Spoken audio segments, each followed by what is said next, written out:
I want to go back to Africa. What's happening? The remix in the building. What we doing today? Morning. What up? Good morning, everybody. Good morning. Grand Rising. Yeah. Everybody all right? Yeah. Not sure yet. I haven't had enough coffee. I'll let you know when I'm done with this. Okay. How was your weekend, man? Man, it's been a revolution. You know what I mean? We've been working on the revolution, so it's been all right. You know what I mean? It's been a revolution. Word. Wait. I feel like we're doing enough now. Now I feel like no. I was ruined. I said we've been working on the revolution, brothers and sisters. Oh my! Okay. Drink your coffee, man. What's happening? It's Monday on the remix show. Actually, it's Tuesday. No. It's Tuesday in regular people time. My bad. With the remixers, it's Monday. Oh, we just getting it popping. Remix Monday. No and if doubt. folks don't see, our man Jared is going to join us later. He's off getting his fourth, fifth vaccine shot or something like that. Probably ninth. What is he? He's got a vaccine habit now. Is that what's going on? I think he does. I think he's got a little crack thing going on with the vaccine. It's all vaccine fiend. Fiend for the vaccine. He on the road now. It's like man. Yeah. So hopefully we'll see our brother Jared. You know what I mean? He been getting more vaccines than anything else lately. So got any vaccines. Yeah, he's like, I gotta get that shot. But anyway. We rocking with shout out to the remixers in the chat room early this morning. You know what I mean? Doing what they do. Nobody agreed to that name. Nobody agreed to that. Hey, in the chat room. Debating about this? We gonna do a vote today. Folks in the chat room. Y'all cool with being the remixers or what? Holler back at us, let us know. Do what y'all always do, your own thing anyway. It's like y'all got your own show. I feel like y'all got your own show. We're just here for comedy relief. That's what we're supposed to do. Y'all want to talk about. Hey. Side lectures in the chat. Hey, Mutiny on the Bounty, what it's all about. Okay, everybody saying they cool with the remixes. Kamal been outvoted. Anyway, it's gonna be a great week. You know what I mean? But go ahead. I'm sorry, man. Hey, listen, man. This is not socialism on the Remix Morning Show. This is definitely mutiny on the bounty is what it's all about. Anyway, it's a good day to be here. Shout out to all the folks out there who's been supporting our work. Yesterday was a real heavy joint, and I'm forgetting, and I was just reminded by the producer that we just hop on here like the world already know who we are. I am Kalonji Jamachanga alongside my partner I'm Jackie Lukman, and along with Baba Lukman. Mm-hmm. And I'm Kamal Franklin. How y'all doing out there? Hi, Kamal.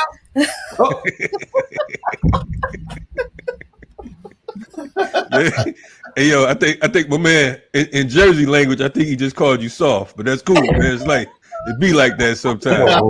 He's so old school, B. It's like he's stuck in 1987. Yo, you just soft. He is. We kind of are. That's all right.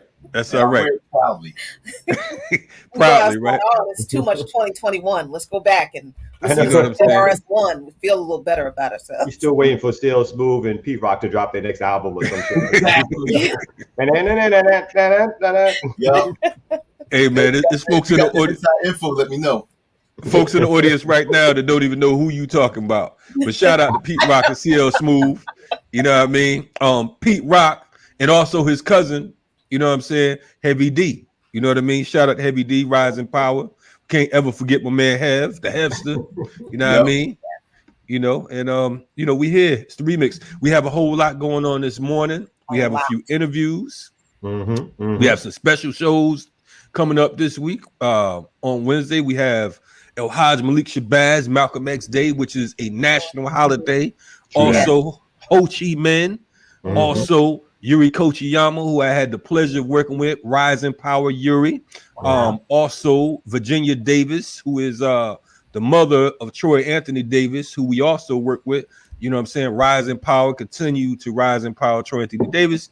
And also, it's my man, Wise, who is director of 52 Blocks ATL and a member of the FTP movement. You know what I mean? It'd be his born date as well. So it's a nice revolutionary day for Wednesday. So make sure that you light a candle, light a Molotov, or whatever you need to light a spliff, and we're gonna commemorate, you know what I mean, our ancestors and those who come in the future. You know what I mean? So it's gonna be a great week. We have a special show on Wednesday, by the way. So it won't be the regular remix. So make sure you all tune in.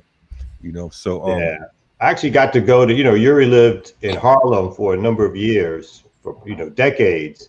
yeah, And I actually got to go to her apartment a couple of times, and she would just pull out files of like the Organization of Afro-American Unity and be like, oh yeah, then we did this, and then we did that, and then we did this, and you're like, oh wow. I think at one point she actually wanted to give us the files that she had, but we're like, we are just not qualified to keep these files and do something particularly fantastic with them and stuff like that. So we should find some other place. It might have just been on a whim that she was suggesting it, but she was a fantastic storyteller, and her memory was impeccable too. I went to a crib in the Bay, and the same thing. She was showing me some artwork that the Sunni Ali children did when they were little. You know what I'm saying? It was like, this is when I used to keep them when they were like 6 or 7 years old. I mean, and like you said, her archives was crazy. And it wasn't, you go to some of the OG's homes and they got documents everywhere on the wall, on the floor, the ceiling. Her stuff was laid out in a way that was very neat. It was very sharp. And every time you see her memory is, I'm like, hey, Yuri, how you doing? It's Kalanji. Oh, Kalanji from Atlanta. We would see her every Black August. You know what I mean? But she definitely was sharp. For those who don't know, her and Malcolm was real good friends.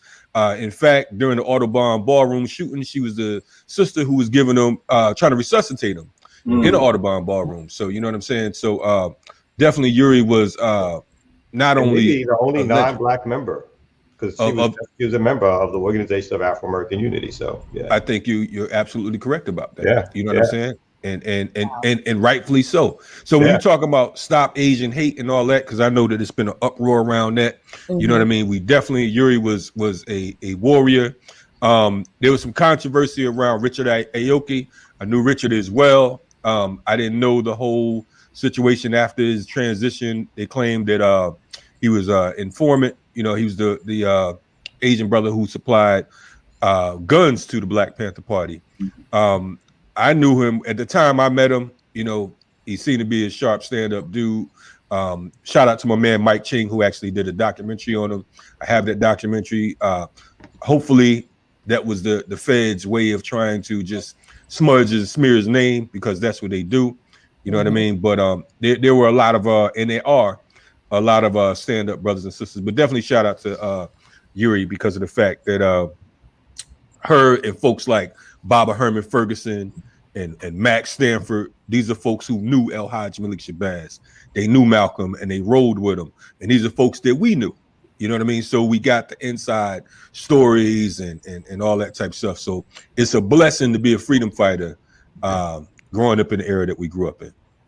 Yeah, it always amazes me, like the people that we have been really blessed to just kind of rock with, and we always talk about this, the people that we have come in contact with, who've come in contact with people who have influenced us so much, and you all are definitely some of those people. I mean, we were even talking about, like, man, how are we gonna be? We're not gonna be able to go up to New York this year and go to the annual pilgrimage to El Hajj Malik Shabazz's great site resting spot, which we have done on a couple of occasions, and it's really wonderful.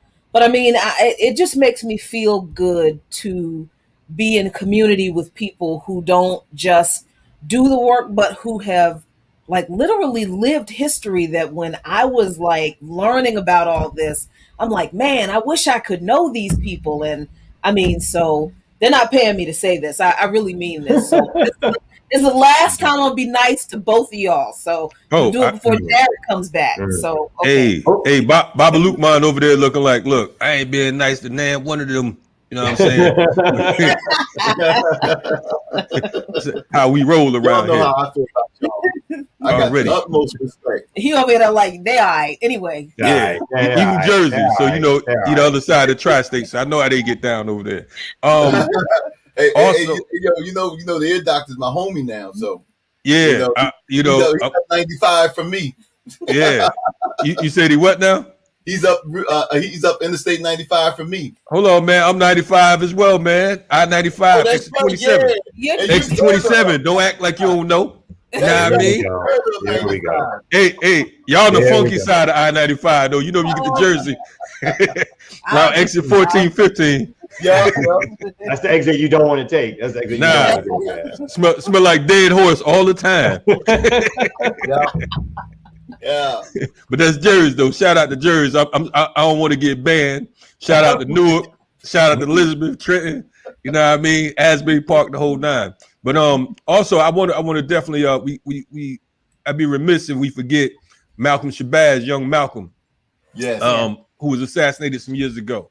In fact, I remember writing him one time back in maybe 2004, and there was a time that him and Chancellor Williams' grandson was across the hall from each other, and they didn't even know who each other were, who they was, and the state was trying to instigate some beef between them, and that ended up getting squashed by the organization we was a part of because of the fact that we was writing both of them, and we asked did they know who the other one was, and they did, but they didn't know him for the works of their grandfathers. You know what I mean? So I'm saying that to say, when you talk about counterinsurgency, the state, when you jump off on the state, they got beef with you for generations, all your seeds, your offsprings, and all of that, your offspring and all that. So I'm saying all that to say that Malcolm Shabazz, young Malcolm, I don't think that he just transitioned the way he transitioned out in Mexico.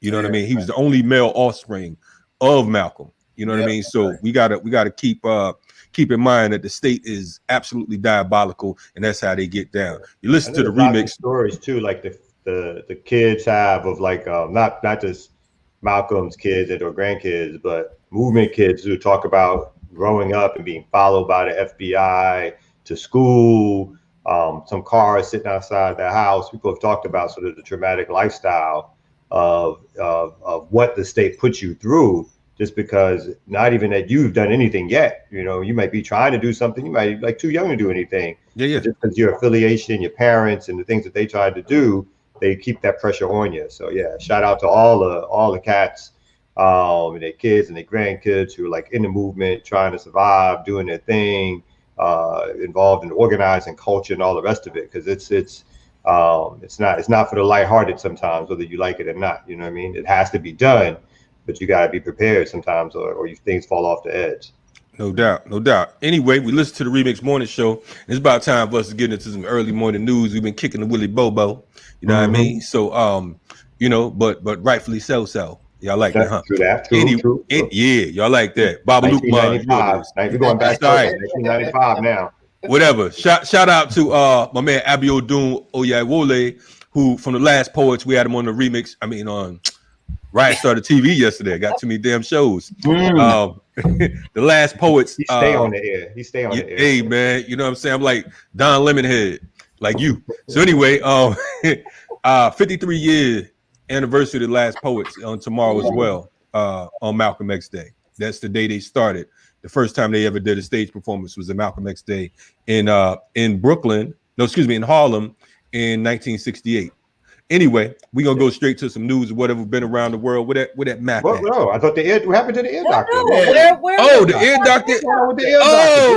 My bad. Well, ear doctor, where art thou, my brother? Oh, look at it. He is in heaven, disappointed with us. You know what I'm saying? I've been bumped in worse places than this, but I'm in. What's good? We're going to bring y'all the weather from around the world. I hope you had a great weekend. This is the RemiX Morning Show. Let's get it.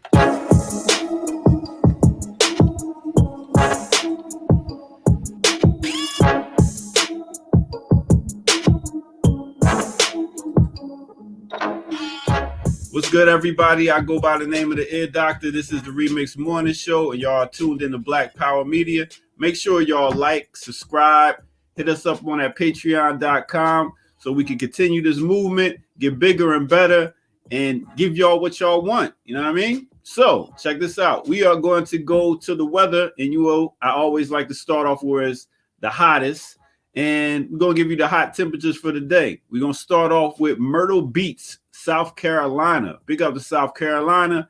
The high there is going to be 74 degrees. Next, we're going to move over to Helena, Montana, where it's going to be 69 degrees. Next, let's take it down to Guatemala City, Guatemala. Woo, that was kind of hard to say, but I said it. 79 degrees in Guatemala. And next, we're going to take it all the way across to the other side of the world. We're going to take you to Accra, Ghana. Accra, big up to Accra, big up to Ghana. All the peoples out there talking about, yo, come over here. We got land for you. Big up to Ghana. We're going to have to go check that out. For real, BPN. We got to go see what that is. And then let's take it over to Gaza, Gaza Strip, Palestine. High today is going to be 81 degrees. Next, let's take it where it's going to be not just colder than the white man, but colder than Boogie Down Production, colder than KRS-One dissing MC Shan. And this was a big diss right here where KRS-One came in during the bridge wars when MC Shan came out and did the bridge, and then KRS-One came back and did South Bronx, and then the bridge is over. So it's colder than KRS-One dissing MC Shan, but big up to MC Shan who came through this weekend to the hip hop for the soul and rocked out with us and rocked out with Minister Server and everybody. Y'all could caught that live on BPM at a show. It was dope. So yo, we got a lot of stuff coming up, but that's what it is. Big up to everybody out. Now let's get back to the Remix Morning Show right about here, right about now. Yeah.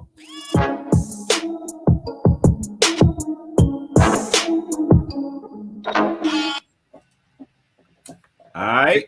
Yeah. Look at that. What? Yeah. Ooh, it got so much light. Yeah. What's up? All that trash. I heard all that junk. Everybody. Yeah. I'm addicted to vaccines now. Driving around, y'all got any more shots? Hey, Jared, I had your back, brother. No, you didn't. Y'all got the Moderna? Y'all got that? No, you Moderna? didn't. Way back. Yeah, way back. Yeah, he was like, yeah, I got you. I'll be right there. Hello, brother. I can't. They can't take us back from what we were, brother. Don't worry about that. Oh, Shout out to Bernie back. It's all good. All right, peace, Ear Doctor. Hey, Ear Doctor said I got Guatemala right. He's on point with that, man. Shout out Guatemala. Shout out to Guatemala. You know what I mean? I was going to say something about Guatemala. My 7th grade teacher from Guatemala. She tried to fail me, so I was going to say F Guatemala, but I'm going to let it slide. Oh, Wow, the whole country got it. Just because of her, but they good. Well, maybe they don't claim her. Maybe that's why they kicked her out. well, maybe he should have Okay. Maybe I he ain't have Should my have just done a better job. Work harder, Kalanji. I'm not blaming that teacher yet. I don't know the facts. I didn't see the report card. Thank you. I don't know what he's doing in the back. Exactly. Y'all do your brother like that? Y'all gonna trade me out like that, man? That's cool. Oh, guys. Yeah, man. I tried. Hey, Baba Lukman, it's just you and I, brother. Hey, look, ride and die, man. Just you. Okay, and I. good. Don't get on that It's boat, man. Don't get on that These boat. light skinned cats be bugging. Oh, Jared here we Jared go. over there tapping his arm. Hey, Kanye, they just mad, man, because you know, back in the day, light skin used to be in, right?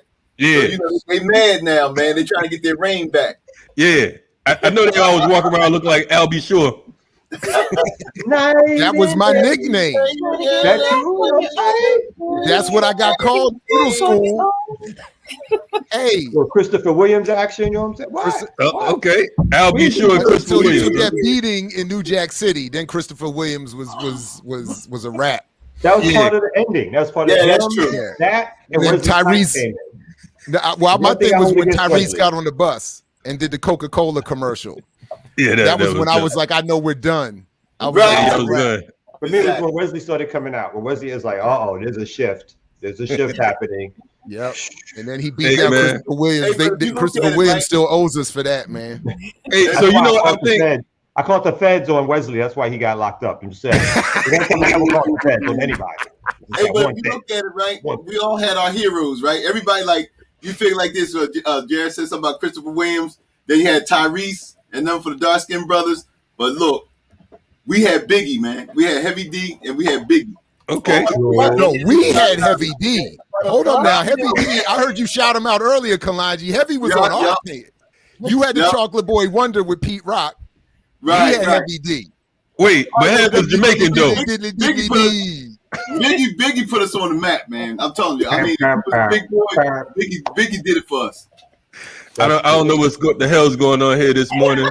But shout out to our co-host, Al B. Short, El DeBarge. Y'all can choose which one is which. Al and L in the building. They new name.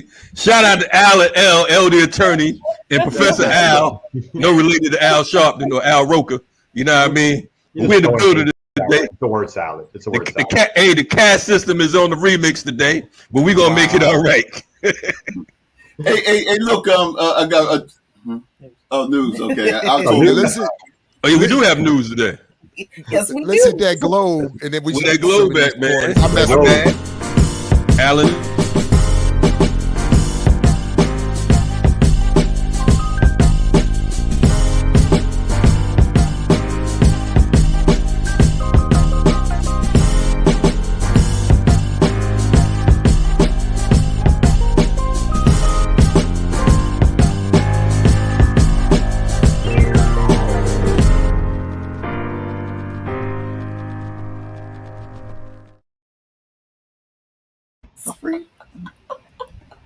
Yes, indeed. Remix Got you morning happy. show. That boom bap breakfast. No doubt. My man So Alan who's up L. first? Yeah, I think I think we're gonna go ladies first. Know what I mean? Since we talking about hip hop artists, Jackie Lukman gonna represent Moni Love and Cooler crew. Moni in the middle. Where you at? No doubt. Ladies first. Anyway, okay, this is supposed to be a serious news segment. So hold on. This is serious. Let's get it together. All right, now. Last week, what did we do, Baba Lukman? It was because everything is going on with Palestine and we should be focused on that. But last week we did attend an event that is also very important. So, what was that about? Well, I mean, if you guys remember last week, I think a week or two ago, we had the brother from Chad that was talking about what was going on with the French-backed coup of Debbie, and all of that stuff that went there. And the involvement of France in the internal politics of Chad. So they've been protesting in front of the French embassy, and BPM was there. Let's roll that tape. Yeah. Okay. Hey everybody, I'm Jackie Lukman. I am here with Lukman Nation, as you can see, reporting in front of the French embassy. We are here in front of the French embassy in Washington, D.C. We're here because there is a group of Chadians and residents of the Chadian diaspora here in the United States who are protesting the French embassy, in front of the French embassy, because of France's continued involvement in the never-ending conflict in the country of Chad. So there is a group of Chadians and diasporan residents across the street here. They've erected a makeshift coffin here, as you can see, in front of the embassy. And I'm not sure if you can see the sign that the lady is holding there, that what she's pointing out, neo-colonialism equals slavery and oppression, and it is the neo-colonialism of the French government in Chad that these people are out here protesting today. Yeah, they put a dictator in the country, in Chad, and then we say no, enough is.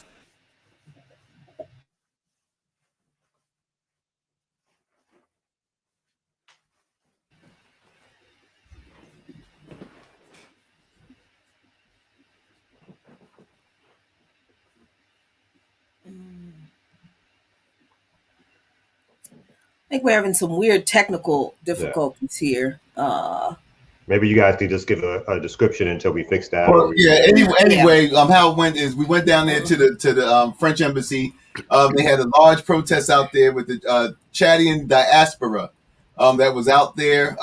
They were basically just telling us what we've been hearing from about how France has basically inspired the coup against the former president Debbie.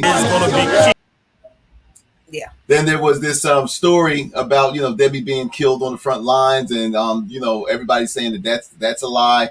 Then then France basically propped the son up to be the leader in opposition to the Constitution of Chad, and so it's all of this security forces, French military is involved, and so when we spoke to people later on during that protest. There was a lot of heated debate. Well, not heated debate, but a lot of heated expressions about how Chad, as we know, like with most of Africa, how they're sitting on this enormous amount of mineral resources and other wealth, and the people are just so poor.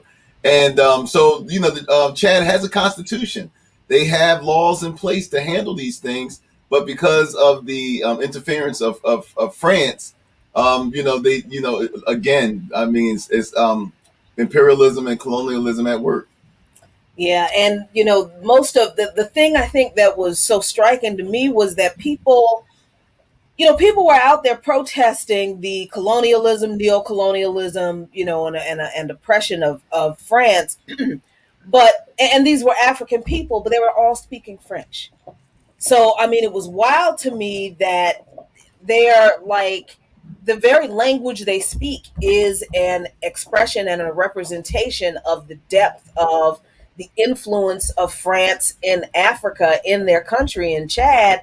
And, I'm sure they make the connection, but unfortunately, I hate that the video didn't play well, because there is a clip at the end where we talked to a couple of people out there, and they made it clear that, that we here in the United States, we are Africans who just happen to live in this country because of where our ancestors were dropped off, and they made direct appeals to us here and asked us to write to and email our legislators telling them that we don't want our tax dollars to go to Chad for aid, because that money does not go to support the people of Chad. It doesn't help the people of Chad. It goes directly to these comprador African leaders that France props up. They take that money, put it in their personal bank accounts. So I think we're gonna put the entire clip on our channel later on today, so you can see the whole thing. But I think that will be out there again. And even as these things are going on in Colombia, in Chile, even in Palestine, we see that the connection between settler colonialism, imperialism, and neocolonialism and white supremacy are the strains throughout all of these protests. And as one of the brothers said, look, Africans, we have to fight this together. Word. Definitely glad you all were out there to participate. You know what I mean? It's been a lot of protests going on around the world for so many different causes. I know a good brother Kamal was out protesting here in Atlanta a few days ago as well, with the whole situation in Palestine. It's so much.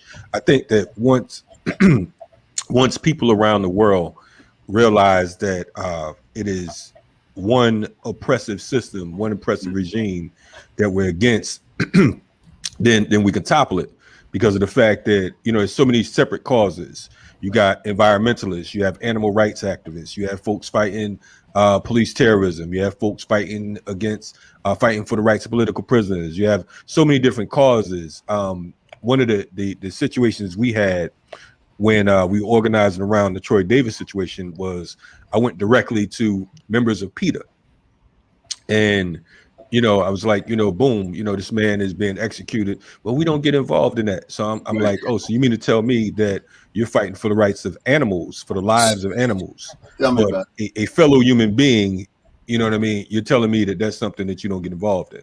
You know what I mean? I remember so Peter ran up on me. My bad.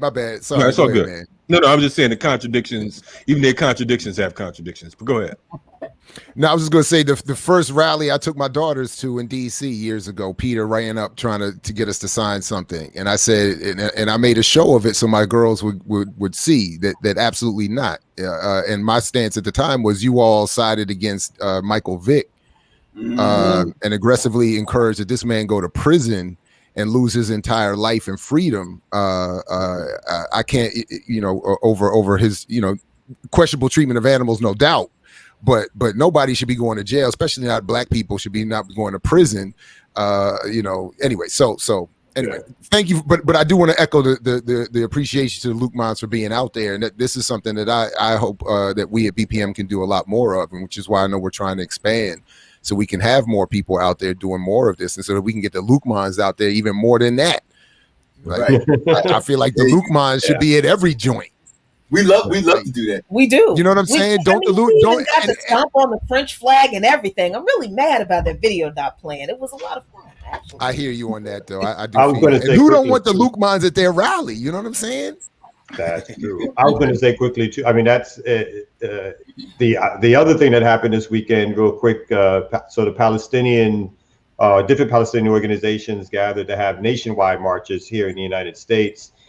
Including Atlanta, where I'm located, and we went out, and they had at least, I would say, 2,000 people that came out. And I think in each individual cities, people have seen some of the pictures and videos of folks flying the Palestinian flag. Again, masses of people out all across the country, in fact, all across the world, talking about the Israeli bombing of Gaza, obviously the continued treatment, second-class citizen treatment of Palestinians in their own land. And I think today or last night, Palestinians announced that they were having a strike.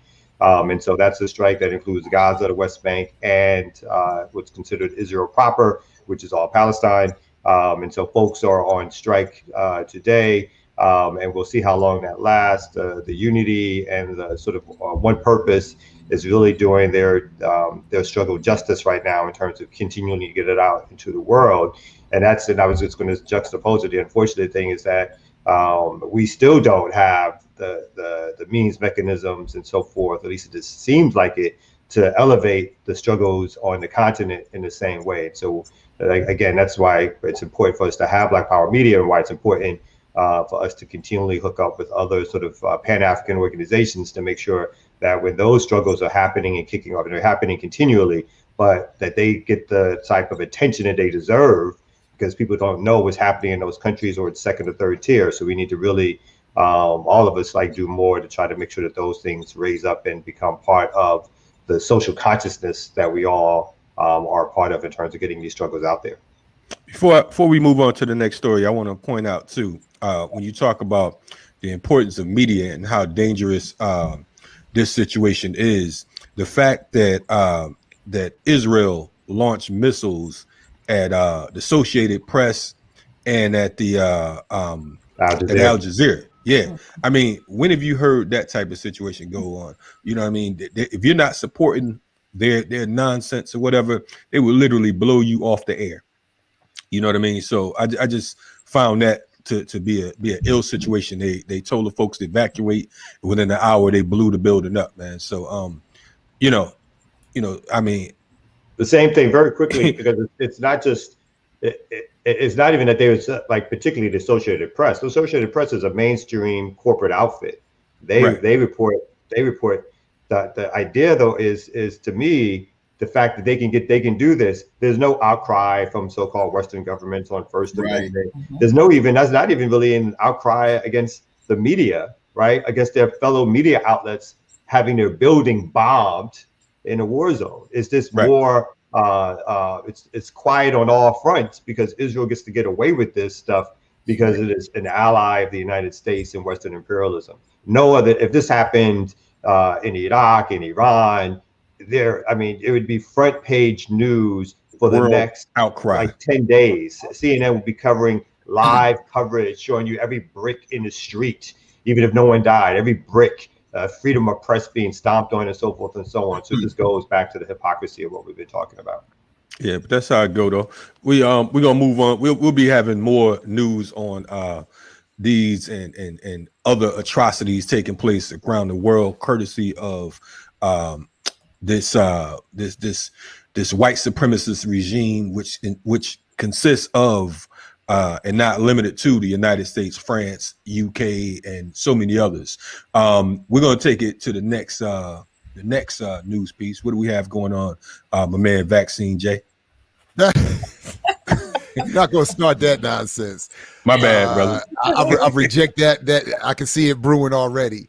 So listen, cool. listen. There's a lot of perfect segues from that last story. One, I just want to say very quickly to the Associated Press. There's a fascinating history to the Associated Press going back to the middle of the 19th century that has its origins in being created by the most elite newspaper outfits so that they would not have to compete against each other, so they could use the new national medium of the wire service to consolidate their control over what stories would become national and popular. So that tradition still holds to this day. If you look at the relationship the AP and Reuters and other news services have to other still big press outlets, they just feed stories and people run with them almost without question. They can dominate and set a narrative globally pretty easily.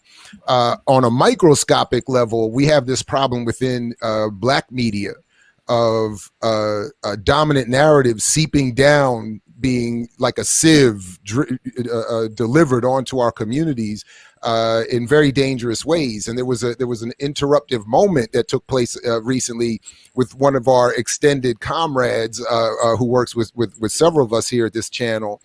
And it was first brought to my attention during the last Dope Intellectual this last Friday, where Dr. CBS and Daydan Wakuri were talking about an interaction that Daydan had with Roland Martin. Now, at the time, we couldn't find the footage because initially the footage on Daydan's website, and this is actually kind of interesting. So walk with me a little bit, everybody, on this. Initially, the footage on Daydan's website was from a sister who works with Dr. Boyce Watkins' news channel. And she was showing the video on her phone, and I will not deny that it was in quite an entertaining way. She's very entertaining. I don't want to big her up for two reasons. One, she works with Boyce Watkins' show, and I'll defer to our legal comrade here to let me know how far I can go before we could, where you start going into libel or whatever, we start referring to people as frauds and hustlers. But so I won't go. I want to be careful to say that anyone who is selling you a set of courses to purchase to learn how to become financially literate should be looked at very carefully. So I'll just leave it at that. So I don't want to be. But the other reason I don't want to big her up is because while she's showing the video, you can see the logo of the source of the video, which is Status Quo, a progressive white outfit that I do watch because they do a lot of good work. But she doesn't big them up. So she doesn't want to give them credit. And she also doesn't want to credit Daydan. She doesn't know Daydan because they don't work with the struggle like that. So even while she's trying to big him up for being critical of Roland Martin, she doesn't know Daydan. She doesn't know Mapinduzi. She doesn't know Black Alliance for Peace. She doesn't know the work that he's involved in. So it was interesting to be, on the one hand, agreeing with her in terms of being critical of Roland Martin and wanting to big up Daydan for being critical of Roland Martin, but on the other hand, for not showing. So anyway, I went to the source, contacted Status Quo because I couldn't find the initial video. They were kind enough to point me to it. Now, because they don't know the Black community well enough, they're good progressive white journalists. They don't know they run into Roland Martin often enough and don't know what his relationship is to what I think our community and struggle, actually is. So they don't know, they don't know that. I don't think they understood why I was asking for access to the video or for for which video, because they don't really see, and they didn't capture all of it as much as I would have liked, because they didn't see they were there to do the good work of covering the incident around Andrew Brown, his killing, what was going on with the police and Ben Crump and all that kind of stuff. They're trying to do good work, and I'm admitting that I'm dragging us a little bit into some pettiness here, other than to show with proper attribution that this is Daydan. And so they captured a little bit of this. So I at least want to show what they capture, because what Daydan is saying here to Roland is really very important. First of all, let me explain something to you. How is that not true? First of all, let me explain something to you. I'm in front of the camera and behind the camera because I own the camera. Okay. And so we don't just simply cover it. We also bring the folks on. So all what you're doing is you're spouting stuff that's actually incorrect. No, one second. Correct. So when you say we don't discuss police reform, we literally talk about it. This is not the first time we discussed it.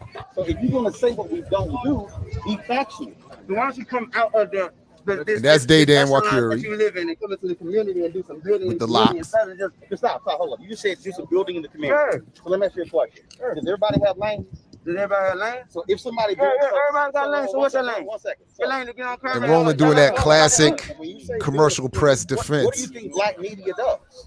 I don't think about bleeding the Bills community. Well, I don't do that because it does a lot of capping for the Democratic Party. Come on. That is doing nothing for our people. And I ain't saying that no party. I'm saying both parties belong to the establishment, and both parties are nothing but a coin of imperialism. Is that not true?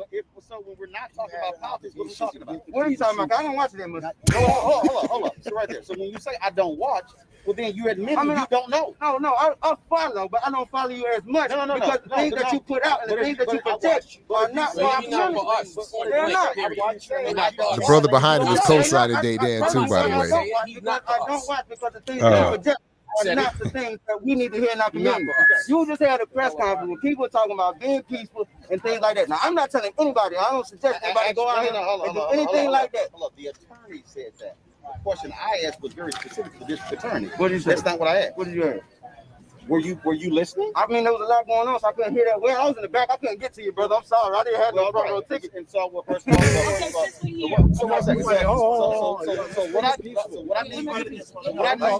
anyway, so unfortunately, this is about all that they really captured. And no medical examiner report. And why I think it's important for us, at least, is because, and why I wanted to bring it up was because what Daydan is there trying to do is to I think appropriately call out the people that we have all seen at many of these rallies, the people who represent a commercial worldview, a mainstream narrative, who represent, as Daydan was pointing out, the Democratic Party, dominant political establishment. They come through, do this sort of ambulance chasing news reporting to claim that, as Roland does, that he is representing and building community with black people, when in reality, as I think Daydan was trying to point out, you're not building community with black people. You're building a sort of black symbolic front for the Democratic Party. And that's why, so I just wanted to point that out. Shout out Daydan for trying to do that work, for calling out Roland Martin. And I wanted us to be reminded of what we're doing here at RemiX and Black Power Media is we're trying to actually represent what Daydan is looking for that Roland can't represent. So anyway, I just wanted to shout him out and show that little clip real quick there. Word up. Glad he had the opportunity to confront No Neck, the Chuckster. No Neck Martin. And he did, Martin did that classic, classist kind of, bait and switch. Oh, you don't watch, so you admit you don't know. And if you're being critical of me, it's the Joe Biden version of news media, of black news media. If you're being critical of me, you ain't black.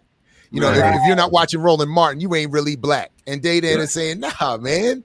Anyway. No, it's important because the only representation he'll have on, again, is the liberal black Democrats who, in the end, they push everything towards voting, right? Everything is towards voting.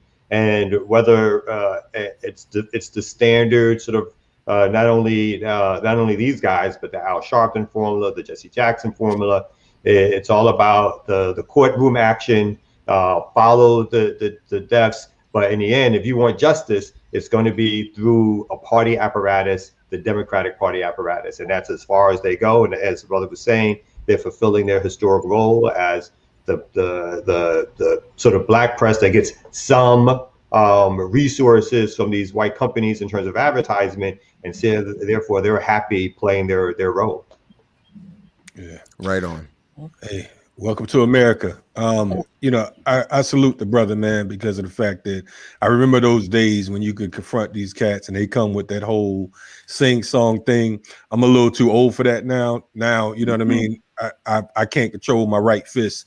It might just haul off and go upside somebody's head. So I can't do that type of work no more. So I definitely salute the young brothers and sisters who are able to sit there and deal with that malarkey, because you know, as the preacher man would say, it's getting late in the evening. So, but speaking of malarkey, though, Kalonji, didn't you have a story about some self-help promises? The self-help cottage industry that I personally think is disgusting. And I do too, but I'm gonna talk about it. Ayanna Van Zandt running around talking about fixing people's lives. She decided that and I think she needs to fix her life talking this craziness. She said that basically that the police, she want to work with the police because of the fact that they're traumatized, you know what I mean? And we must remember that the police are human, and that these are folks who suffered, and before they can see us, see a human expression of Black and Latinx, that they have to see that they are human themselves, and many of them come from dysfunctional families and didn't have daddies, and some didn't have mothers, and some of the mothers were drunks, and some of them grew up in foster care. And you know, reform is not going to shape the increased training and focus on equity, will not cut it, and all this nonsense. And she said basically they need support and mental health intervention. And how many of them have been abandoned, abused, sexually violated, and now they have a badge and a gun, so on and so forth, yada yada. My position on that, okay. Before you get a gun and a badge, you should go through your mental health care.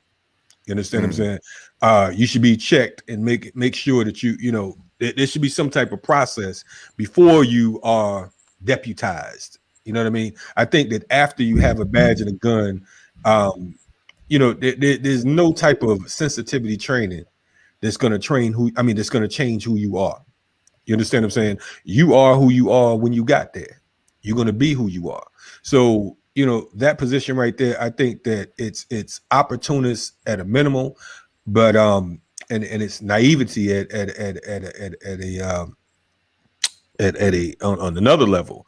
And I just don't even understand. It's like it's when you talk about disgusting, it's very disgusting. And I think that, you know, we have these Negroes and these individuals who think that they can come along and change white supremacy, and it's sort of like what Martin was talking about, you know, praying the pain away. You know what I'm saying? Loving our enemy, that type of whole old school mentality. You know what I mean? That's not going to happen. And it's a ridiculous notion, and it sidetracks the slave, and it makes other folks, it confuses the masses because of the fact that you have people who follow her. And I think that, you know, there's been cases that she's done great work. I'm not going to take anything away from them, but I think that that's absolutely ridiculous. Just like the police are going through trauma, the people in the streets are going through trauma. And if you know that you come up out of these hellholes and these conditions, and your solution is to further oppress your people and uphold the state, then I have some solutions to fix your ass, but they probably wouldn't be right for the remix or for, you know, what the masses are talking about. You know what I mean?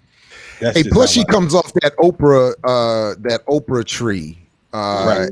and not to go overboard with shouting them out, but I got to give credit to if Kamal can have his favorite white man and be Chomsky, my favorite white woman might be, if it's not Nancy Snow, it might be Barbara Ehrenreich, who wrote a great book a few years ago about the self-help cottage industry of people, you know, turning self-help, turning politics into self-help. And Van Zandt and Oprah and Phil, Dr. Phil and all them, it's a horrific, it's a disgusting development, I think, that has evolved over the last few years, for sure. Yeah. And then you have the conversation now of, and some people are genuine, but sort of radical self-care, and all these concepts start to take center stage around how we're going to heal ourselves, as opposed to fighting for power, right? I'm not even going to say justice, but to fight for power, really. but instead we're going to heal ourselves. We're going to heal the police. And again, I think, you know, it's similar to Roland Martin. These folks are fulfilling sort of a historic role of putting this stuff out there. And I don't even want to pretend to say that they care or not, but they're fulfilling their role, which is the distraction and to get us all sort of bedded into this stuff, as opposed to thinking about what the real fight is. Like, you know, I always say, I don't care if the cop is nice or not nice, right? It's what are they going to do? Their role is to follow certain orders, and so when they're told to start beating heads, they start beating the heads. And whether he beats his wife, or whether she beats her husband, or whether she beats her wife, right? Their role is to fulfill a function, and it doesn't matter to me whether they're nice people in their private lives or not nice people in their private lives. It's what their function is vis-a-vis the state and vis-a-vis our community. Now, if she was talking about going out and training mental health workers to intervene so that the police wouldn't be necessary, then we can unite with that. You know what I'm saying? Because of the fact that you know that would be a solution to the problem. We need less police and more workers like herself, quote unquote. If you're talking about mental health, if you're talking about healing, these are the people that we need to dispatch. You know what I mean? Not the police. So the thing is, it's like, you know, when you're in the middle of the war and you come your ass out in the middle of the battlefield talking about, listen, that's like saying, you know, the Israeli soldiers, you know, they have been traumatized, they've suffered, so on and so forth, you know. So, you know, we have to understand that. I mean, am I wrong? I mean, this is how ridiculous it's a microcosm of the macrocosm. You can't come with that. I mean, really, to be honest with you, part of the problem in our community is we lack accountability and response. You know what I mean? When she said, if she would have said some craziness like that, if she'd have said that to the Israelis and said, look, we need to talk to the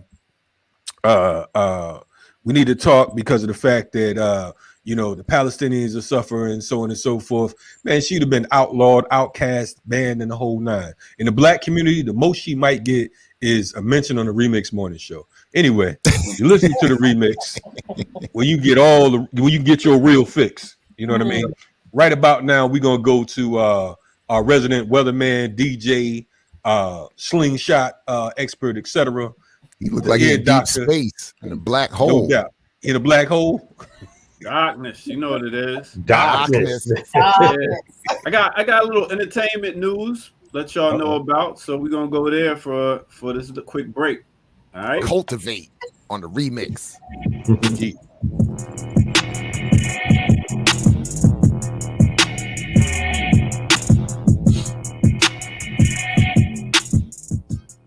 What's good, everybody? This is the Remix Morning Show. I go by the name of the Ear Doctor. And we're going to take a quick break to give y'all a little bit of entertainment news, what's going on in the world. So let's start off with our homeboy. I don't know if it's our homeboy, but Joe Budden. Right now, he's going through it. He's getting roasted because how he fired his co-host and stuff like that. But then after that, it comes back and you see he's getting hit with sexual harassment allegations from DJ Olivia Dope. So it's a bad week for Joe Buttons. He's getting it from all sides.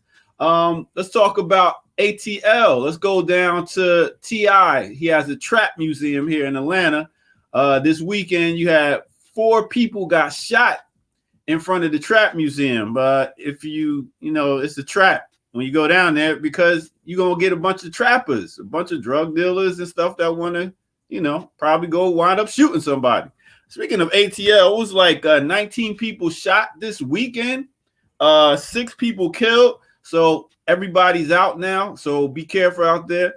Also in news, we have some people in the 2021 inducted into the Rock and Roll Hall of Fame. You got Jay-Z, you got LL Cool J, you got Gil Scott-Heron, and you got Tina Turner. So they all getting into the Rock and Roll Hall of Fame. Also, what happened this weekend is you got some albums that came out. You got J. Cole Off Season, pretty nice album. Nicki Minaj, Beam Me Up, Scotty, which was, I wasn't feeling. I really like Nicki Minaj more on the pop tip, truthfully. And then you got Haitian boy Kodak. I don't really even listen to him. I just like his voice. But then you got a song that came out by Toby and Fat. this group right here, they came out with this fire song and video. Mad dope. Y'all might want to check that out for some dopeness. So yo, that right there is the entertainment part. And let's take it back to our morning crew and do how they do. All right, let's go.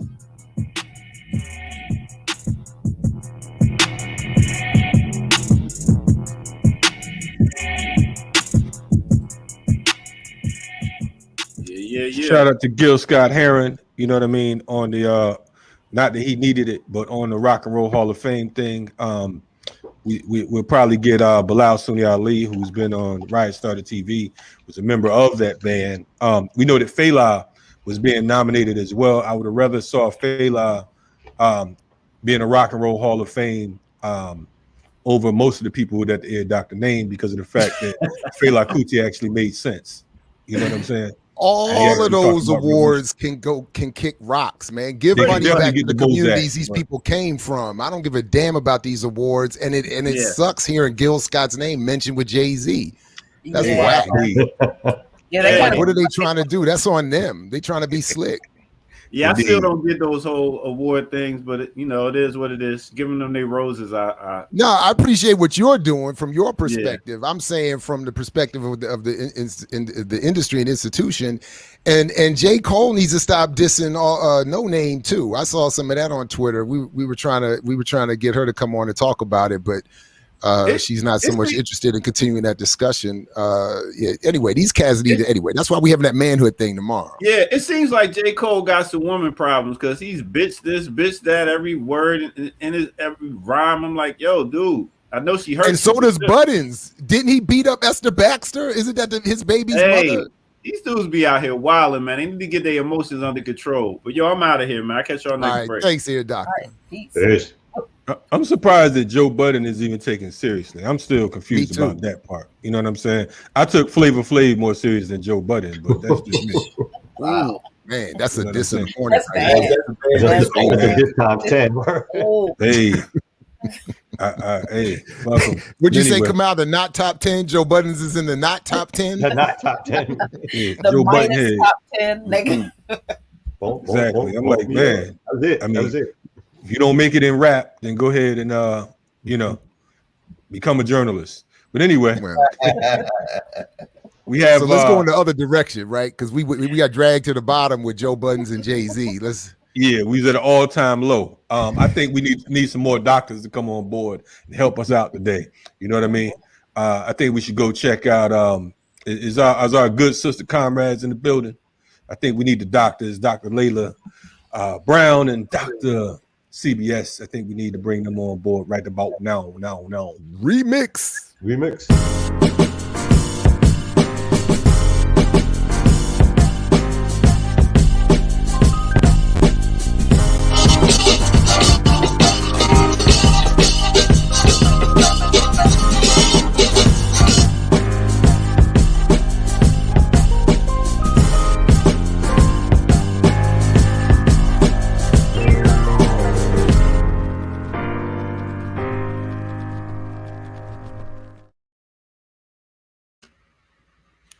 What up, y'all? Good morning and welcome to the Talk Black segment on this Good Tuesday with me, Dr. CBS, and my girl, Dr. Layla Brown, where we talk back about all things Black. All right, y'all. So as many of you all know, tomorrow is our shining Black Prince, our master teacher. Our manhood. Yes, our manhood. Master teacher, our everything. His birthday tomorrow. And so today what we decided to do, rather than talk explicitly about Malcolm, we decided to have a conversation about the many women who shaped Malcolm's trajectory. And so we have a wonderful guest today to help us dive into that subject. But before we do that, it is time for our plant of the day. I am very excited about this because I planted this from a bulb and it just decided to peek out while I was gone over the last couple of days. You see the one little, this is a caladium bicolor. Some people know it as an elephant ear, but I'm just very excited because you see, it's just coming out. And I'm very excited about my plants that they don't already have life when I get them, and I'm able to bring them to life. So check them out, and I'm gonna throw it back to Sharice.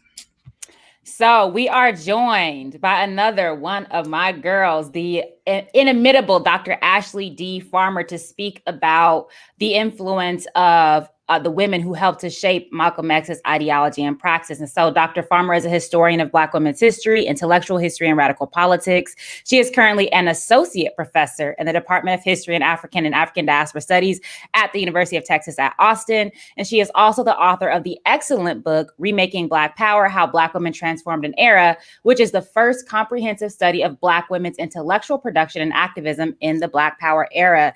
So welcome, Dr. Farmer. Hey, thanks for having me. Of course. So let's dive right in. So as Layla mentioned, tomorrow is Malcolm X's birthday. And you wrote a piece back in 2016 titled The Many Women Mentors of Malcolm X, and mentioned women including Queen Mother Audley Moore, Vicki Garvin, and Grace Lee Boggs, among others. Can you say more about that piece and what you would have included if you had written it today? Yeah, no.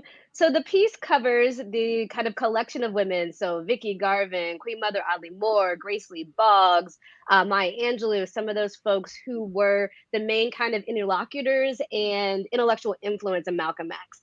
And I wrote it because sometimes we kind of venerate these big figures like Malcolm, who of course was a great thinker, but we act like their thinking took place in a vacuum, like they weren't having conversations with community, like people weren't pushing back against them, like all their ideas were already formed, and that they didn't come in contact with people that helped them reshape their ideas. So I talk about how, Garvin helped him think about the Communist Party and class politics, internationalism. Moore helped him think about Pan-Africanism, reparations, etc. And so I really wanted to kind of shine a light on those women. I also think that oftentimes we talk about Malcolm's evolution from the Nation of Islam, right, into a more kind of global understanding of Islam and liberation, but we don't talk about his transformation of gender roles in that process, right? Usually when your thinking shifts on one thing, it also shifts on other things, right, as your mind expands. And so part of the piece is also talking about how he had really a very conservative understanding of gender roles, in part because of the world in which he grew up in, right? In part because of the NOI. But you really do see over the course of his later life, him shift his ideas about that. And he does himself credit some of these women with that. So I think we should also credit those women. In terms of what I would do differently, I think I would focus more on his family and his intimate relationships. Sometimes we don't think so much about those spaces as spaces that also are intellectual exchange. So as many people know, his mom, Louise, was an avid Garveyite. She spoke multiple languages. She was an incredibly smart woman who instilled in him, a love of reading and, a love of politics. Also, Betty Shabazz, her thinking evolved along with him. And they also had a dynamic in which, she was a very smart woman and went back and forth and pushed back with him. So I think I focus a little bit more on those women as well to kind of get the full picture of kind of the world that Malcolm is navigating, if that makes sense. And his sister Ella as well, right? Absolutely. I mean, there's nobody he didn't, one of the things I love about Malcolm is that he was willing to listen to a lot of people, right? And take in stuff and kind of rethink what he was thinking. And a lot of these women had a lot to say to him and felt that if they could talk to him and influence him, he might be able to also give their ideas kind of wider berth in some ways too. Absolutely. I mean, I think that, one of the only way you can really become a master teacher is if you have enough humility to listen to and learn from people around you. And that's one of the things that I think speaks to most of us about Malcolm. Now, you already mentioned a little bit about this, but I was wondering if you could go a little bit more into detail about Malcolm's relationships with these women and in the more specific ways, or maybe some examples of the ways in which his ideas about gender or gender roles transformed over time because of his relationships with these women. Yeah, I mean, so, women and kind of intellectual, who we would call kind of intellectual historians or thinkers, had to move in different ways because they were confined somewhat by patriarchy. So we should think about Malcolm certainly kind of having very formal relationships where he's organizing with these women, protesting, sharing a stage with them. But we should also think about these kind of private conversations that they have where they go back and forth as people that are well-read, that are people that are thinking about revolution, and are thinking about the ways to get free. So, like I said, Garvin first tried to recruit him to the Communist Party, but then eventually tried to teach him more about kind of a global or international understanding. Like, Queen Mother Moore says that she really introduced the idea of reparations to him. She was advocating for it before he was, right, in the early 1960s. And thinking about Pan-Africanism, the NOI didn't necessarily think about Africa in that kind of expansive way that we know Malcolm eventually embraced. But my point here is I think it did two things, right? It helped Malcolm see Black women as leaders and thinkers and, purveyors of the movement, even when the larger movement wasn't thinking of them as such, right? And it also made him start thinking about not just but women's rights and gender parity as kind of like a barometer of liberation or a liberated nation state, right? When we're thinking about, for example, decolonizing Africa. So by a year before his death, we start to see him talk about, if the country's progressive, the women are progressive, right? If your country is not so much. So we start to see him think about, not just gender roles inside the house or in the movement, but also about how we understand women's rights and start championing kind of a human right that is more inclusive of women. So I think, had he been able to live longer, I think we would have seen him kind of evolve on that even more, because he really was kind of at a precipice of a new understanding of, liberation for everybody versus, this kind of shining Black manhood idea. So you mentioned Queen Mother Moore, and you're currently working on a book on Queen Mother Moore. So can you just, I just want to hear more about her. Can you just speak more about her and her life? And then you also mentioned reparations. So can you speak about how her idea of reparations in a Pan-African context, in a revolutionary nationalist context, converges with Malcolm's own understanding of reparations?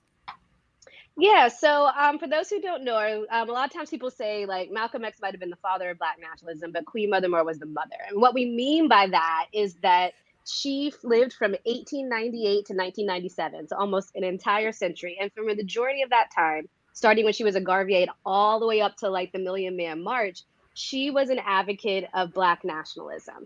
But that evolved over time, right? Sometimes it was, the Garveyite Black nationalism, sometimes it was territorial Black nationalism. Sometimes it was kind of, just the idea of a linked fate among all of us across the African diaspora. But what we should really understand about Moore is that she really did kind of hold the flame and tend the flame of that, even when it was not popular, and therefore kind of carried it over from the early 20th century to the late 20th century and helped, folks like Malcolm understand it and kind of broaden their kind of understanding of it.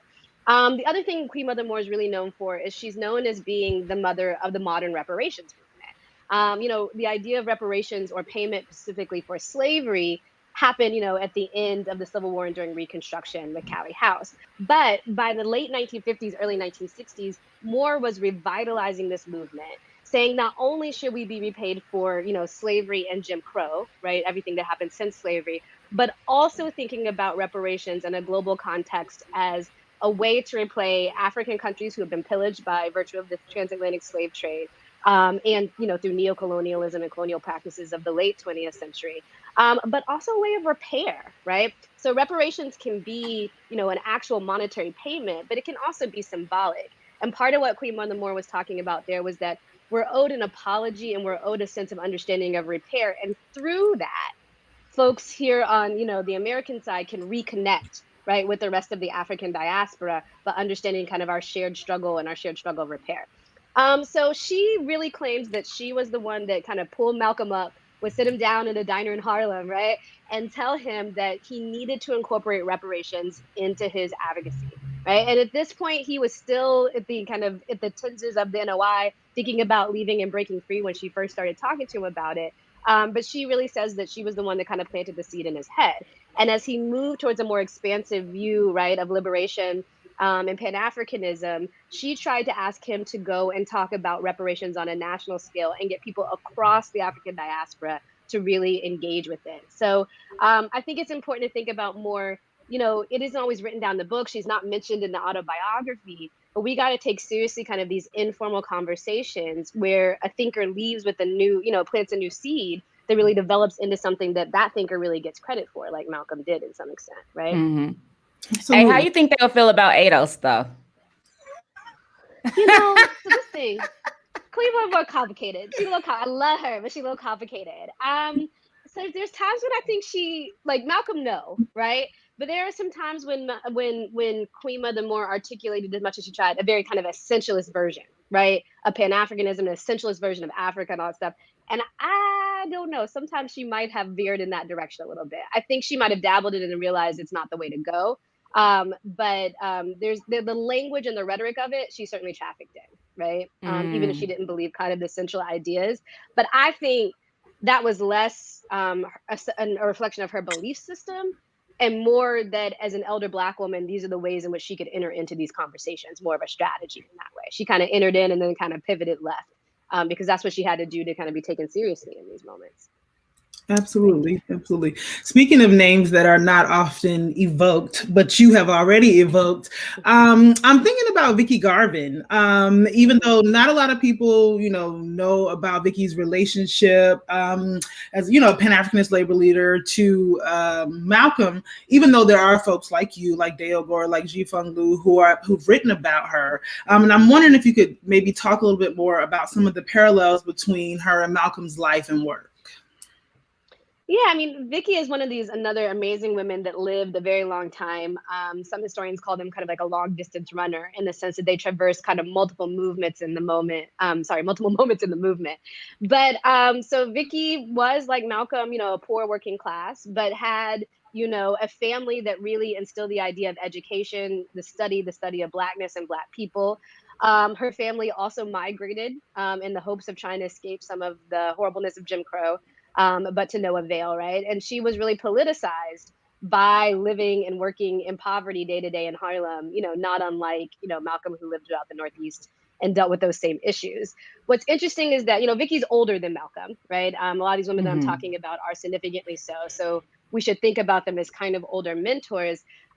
She joins the Communist Party. And at that particular time, the Communist Party was the place to be. So was Queen Audley Moore in the Communist Party, because it was people championing to some extent Black nationalist ideas at the very least, and like everyday work on behalf of working class people. But eventually she kind of becomes part of a broader coalition of labor and kind of anti-racist radical left of the 1930s and 40s, and really spearheads a good chunk of kind of our civil rights, but with a radical bent, organizing that takes place throughout the course of the 20th century. So one of the things that's really interesting about both of them, though, is they really do find their way abroad for extended periods of time, right? Both in Africa and then also, especially Garvin in Asia, right? And that really transforms both of their thinking about solidarities, about how we might build a movement that, is, linked, or Angela Davis says, has anchors, right? But is not exactly the same. And really how we might fight from anti-colonial liberation from a different vantage point, from that kind of American-centered vantage point. So, they were in constant conversation over the course of Malcolm's later life. They met in places like Ghana, right, where they talked extensively about what it would mean to kind of help build Black nations and also link that back to African Americans in the United States.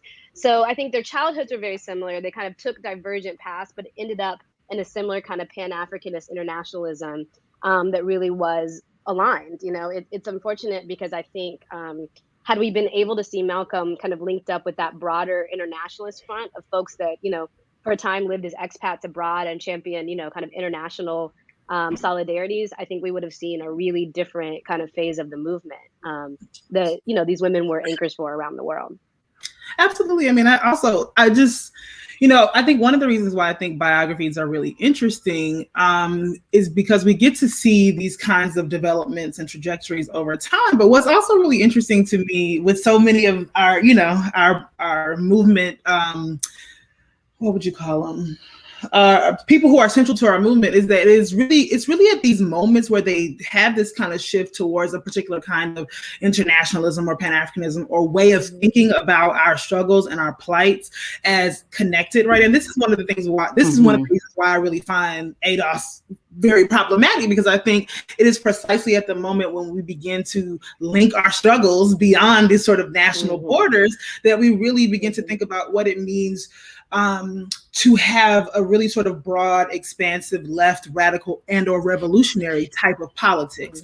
And it's funny because I'm thinking, as you were talking about coming full circle back to our conversation about Sankara and even his own understandings about what it means for women's role in whatever types of struggles, right? And again, not just in terms of our relationships to parenting, mothering, familial sort of practices, but in terms of thinking about the nation, whatever that means, right? Mm-hmm. Sort of form of governance, or whether it's, you know, the sort of Black nation, right? And so all of those things are really kind of coming up for me as you're talking, and I'm really sort of interested in these connections, and maybe even say a little bit more about your own interest in the process in biographies. Because that seems to be something, and I think Dr. CBS. Let me just piggyback on that, and also, of course, what linked them is surveillance, right? That Vicki Garvin, of course, when she went to Nigeria prior to going to Ghana, the State Department had a file on her, which is why she summarily left, right? And we know there's a phone book, size of file on Malcolm. So if you could speak a little bit about that anti-radical surveillance too. Absolutely. Yeah. So first, to Layla's point, I mean, I think one of the things that's interesting in what folks like Malcolm, Queen Mother Moore, and kind of Black nationalists in general really had to tease out is that we really do, at the beginning, Africa was this kind of undifferentiated continent where it was always a woman, right? And women were the actual literal nation and like the mothers and the molders of the nation, right? And that also fit with his kind of NOI understanding of gender roles and, Black liberation and nation building. But we see everybody shift away from that, even if they like to kind of dabble in the language, to an understanding that if we're going to have, any semblance of a real functioning Black-led independent nation, you can't leave women, solely in these roles or kind of govern where, men are doing this and they kind of get there after the fact. And I really think that Malcolm's experiences traveling, right, in Africa, and also them seeing, him seeing somebody like Shirley Graham Du Bois, or, other folks really run and think about how do we lay this out in a way that honors, the centrality of what that nation state needs, but also builds the infrastructure and government that really is free from the ties of colonialism, is something to do. But that switch, right, from where mothers and molders to active participants and maybe even leaders, was a key switch that he needed to make, and something that all these women kind of helped him make. Yeah, I mean, listen, the price for imagining Black freedom is always going to be, massive amounts of surveillance. There's no one we've talked about today that doesn't have a book, and we have to talk about what they're afraid of, right? They're afraid of that power of Black people getting together and thinking about what it is to live and work independent of whiteness, white capital, right? White governance structures, white culture, et cetera. And, for all of these women that we're talking about, almost a daily detail. Queen Mother Moore had a file from the 1930s through the 1980s, right? That means that the government was devoting resources every day to tracking her. Same with Garvin, et cetera. And so, we often talk about, the suicide letter with Martin, or like Malcolm's voluminous FBI file. But I think it's really important we think about the government devoted a lot of resources to tracking these women. That means that they thought they were a threat. And they were maybe not a threat for being the next leader or Black Messiah, but they were a threat for spreading the very ideas that they were spreading to Malcolm, and worried about that catching fire, right? Absolutely. Yes. Well, what a way to end. I'm absorbing it. Yes, I am sure that this will come up again and again. And thank you so much, Dr. Farmer, for your time this morning. I'm sure you will return at some point. Thanks to everyone for tuning in to today's edition of the Talk Black. Catch us next week, same Black time, same Black place. Thanks for having me, y'all. Thank you. Bye.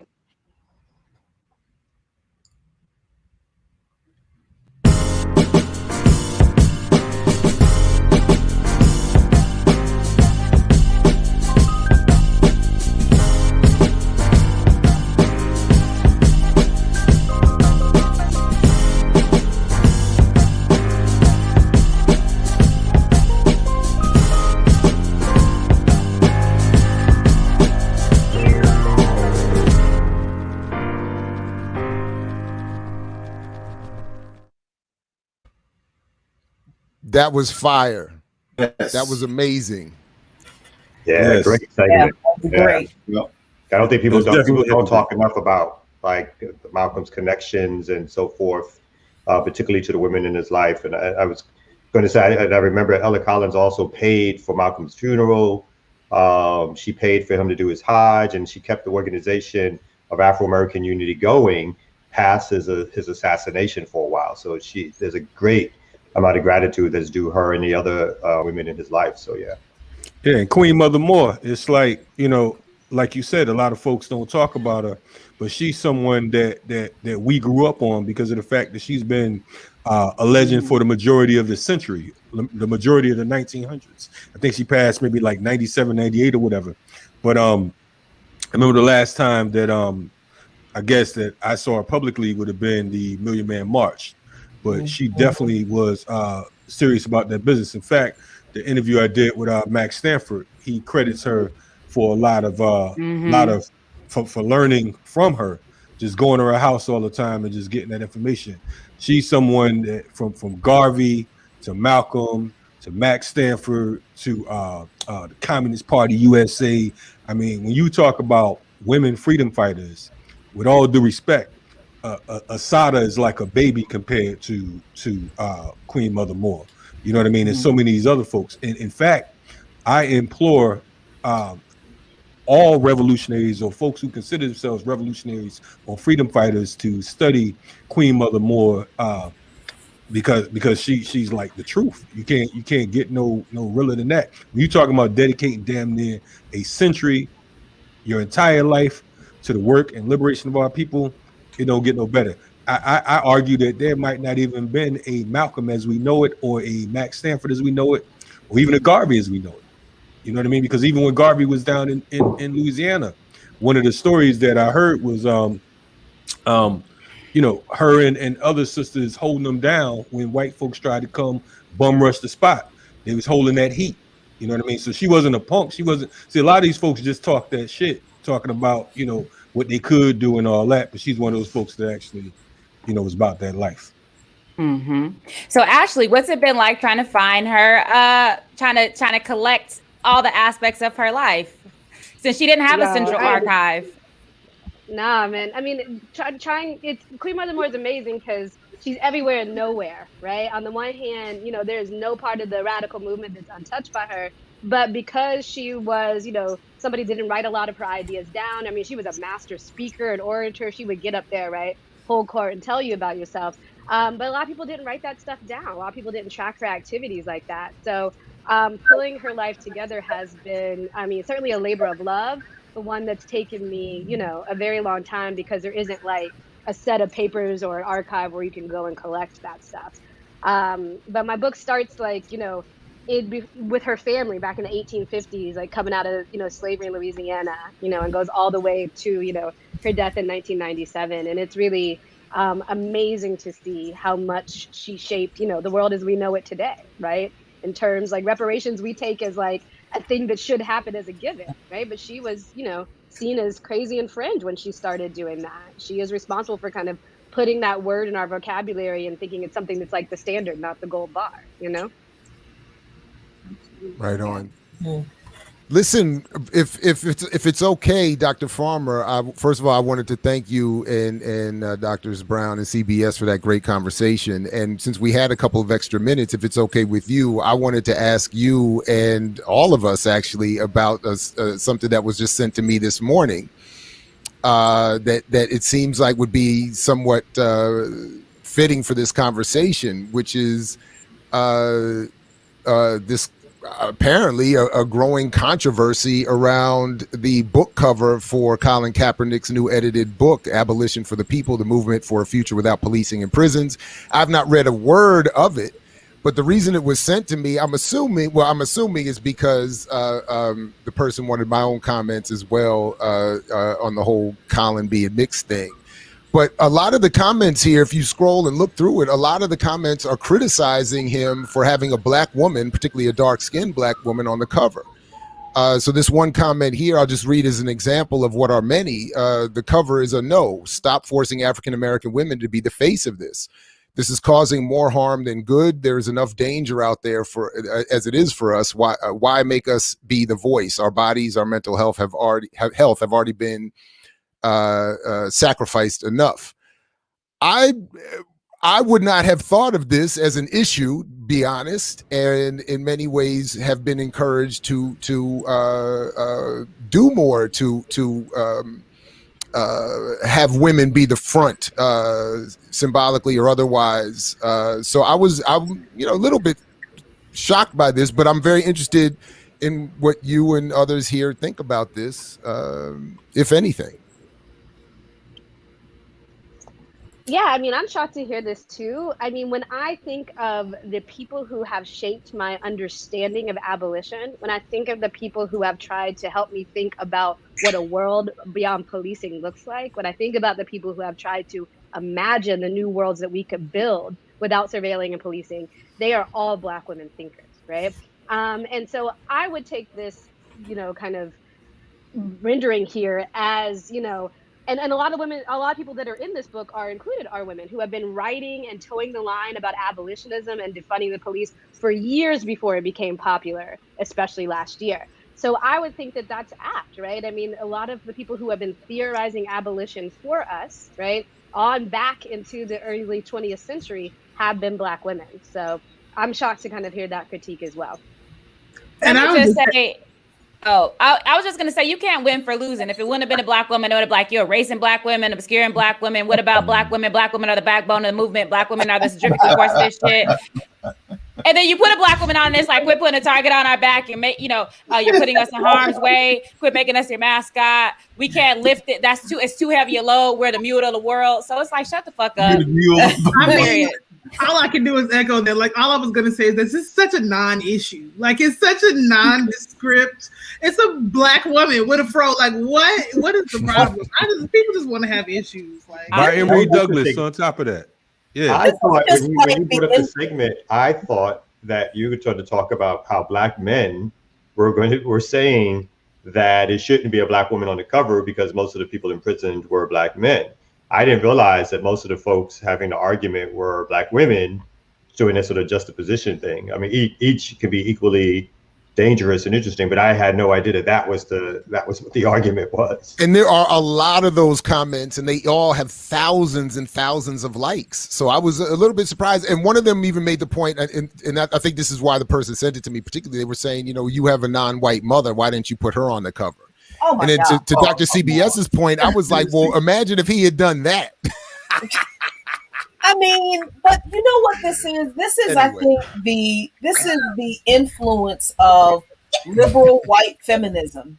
And exactly. The way it has just really skewed the way Black women view our struggle in the struggle. It's like we don't even realize that we are perpetuating this whole idea of, that we're always being oppressed by Black men. That's this thing that, there are some serious problems that we have to deal with in the struggle, in our communities, about the way we've all been, completely indoctrinated and fucked with our thinking, with how we deal with each other.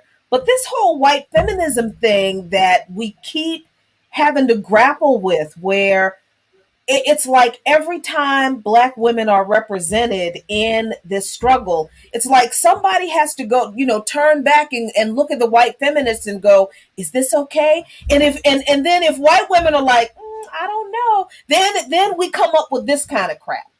And everybody just kind of piles on, because I feel like people don't have a very clear understanding that there is this thing that is white feminism, and that's not what we should be adhering to in this struggle as Black women. This makes me so angry that we're still dealing with that we haven't unpacked the damage that white feminism has done to the Black feminist womanist struggle in this liberation. I'm with you, Kamal. I did not think that this was going to be the criticism, and I'm just blown away. Like, for real, y'all still doing this shit? It's not just white feminism, though. It's also class. It's also bourgeois Black feminism, academic Black feminism. Let's not pretend that our Black sisters in the academy and going away to Martha's Vineyard for the summer ain't on the same bullshit and aren't abetting this type of narrative. So I think class is, as we know on this show in particular, like class position is really important as well. Thank you, sister comrades, for saying the shit that we would have got beat the fuck up. We got drugged all up and down every street in America. Thank you so much. Thank you again, and thank you one more time. And fuck that Gloria Steiner CIA bullshit. You know what I'm saying? We are here talking about Black Revolution, and I salute Emory Douglas for the artwork. I think it was a beautiful piece. It depicts sisters as strong, and I think that's a beautiful thing. And with us, we don't just see women, Black women as just Black women. We see you as comrades, so we appreciate and salute that. And thank you all for speaking up for us this time. God, but read Ashley's first book. If you read Ashley's first book, Ashley talks about Black women who are also representing themselves in the Black Panther newspaper and in other venues. So, yeah. Yeah, and so, we need to get some of these sisters on idea around the self-care thing, because this strikes me as this it's like, oh, you're putting a target on our back and we don't want to be out front with struggle. And then this is like a part of the dilemma of like Black movement these days around everything is people are, I don't know if they're people, everybody, right, is talking about their comfort as opposed to struggle, right?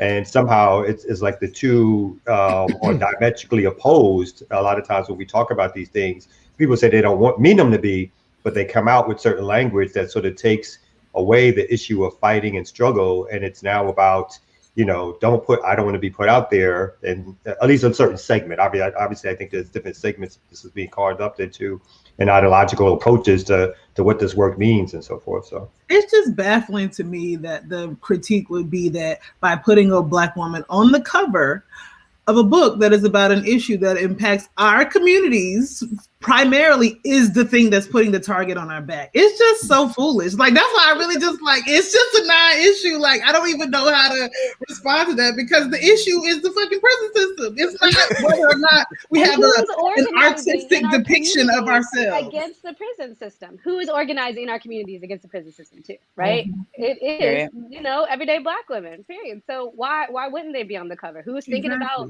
how else we organize ourselves, or what ways we live in communities without prisons and without policing, without surveillance? It's Black women. So why on earth would you not put them forward in that?